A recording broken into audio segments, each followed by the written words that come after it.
జల్లెడి పడితే ఒక్కడు కూడా నిలబడ్డా. ఇలాంటి ధైర్యం లేని జనాన్ని పెట్టుకుని వీడేం చేస్తాడు? అవును సార్, మీరన్నట్టే మాకు ధైర్యం ఉండేది కాదు, శక్తి ఉండేది కాదు, నమ్మకము ఉండేది కాదు. చావు మా మీద గంతులేసేది. కానీ ఒకడు అడ్డం నిలబడ్డాడని వాడిని ఖాళీ ముందు తల నరికాడు కదా. ఆ రోజు చాలా సంవత్సరాల తర్వాత చావు మీద మేము గంతులేసాం. వాడు కత్తి విసిరిన వేగానికి ఒక గాలి పుట్టింది సార్.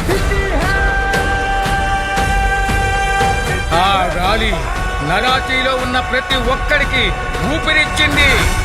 మీకొక సలహా ఇస్తాను, మీరు మాత్రం అతనికి అడ్డు నిలబడకండి సార్.